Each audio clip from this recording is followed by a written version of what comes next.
Have you ever felt close to God and then realized something had changed? You didn't walk away from God. You just drifted. Slowly, quietly, without a single dramatic moment. Life just filled up, and God got moved to the edges. You were still showing up, still saying the prayers, still reading the Bible. But something was different. The hunger was gone.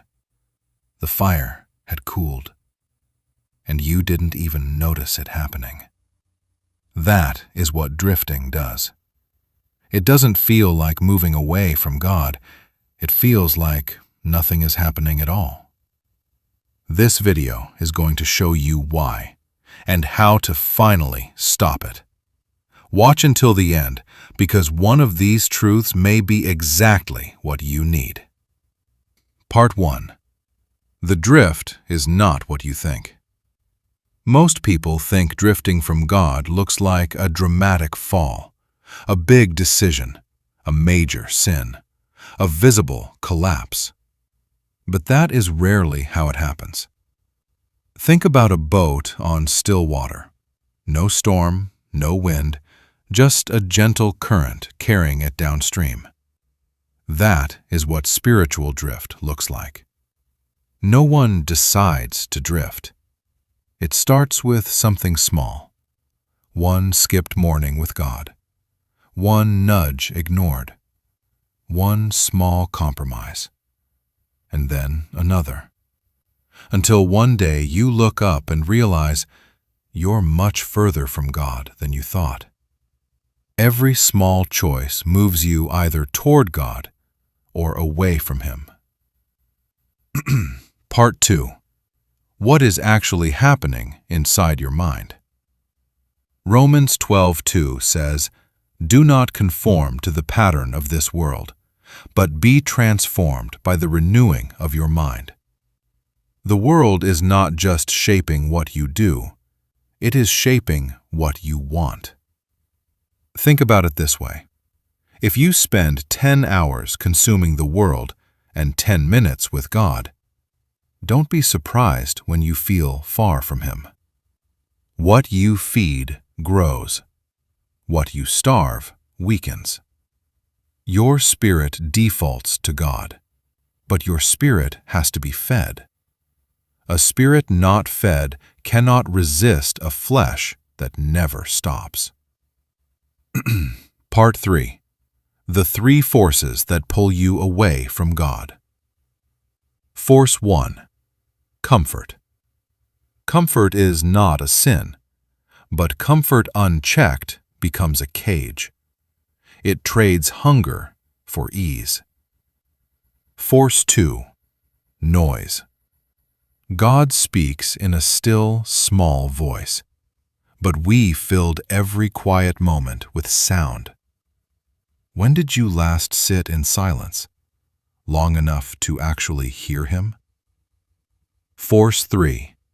Unconfessed sin. Unconfessed sin does not disappear. It creates distance between you and God.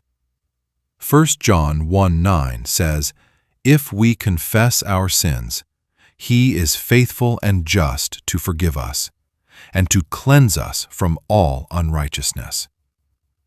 3 forces pulling you downstream. Comfort, noise, unconfessed sin. You cannot fight what you cannot name, but now you can. Part 4. How to finally stop drifting. Step 1. Return before you feel like it. Do not wait until you feel the fire. Return first.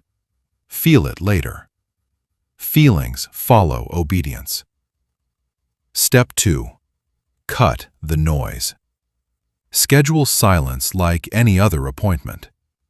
10 minutes with no input. Just you and the God who is already there. Step 3. Feed your spirit more than your flesh. What you consume daily becomes who you are. Step 4. Confess quickly. Don't let the distance build. He forgives immediately. Step 5. Walk with someone who is walking with God. Encourage one another daily, not weekly, daily.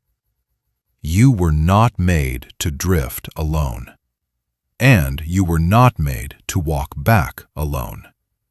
Every step back toward God counts. The half-hearted morning you showed up anyway. The prayer you prayed when you didn't feel it. God sees every one of them. The way back is always open. He is not waiting to judge you. He is waiting to welcome you home. He never left. The drift ends the moment you decide, not when you feel ready. The moment is available right now. Walking with God is not a feeling. It is a daily decision. Even on the days you don't feel it, especially on those days.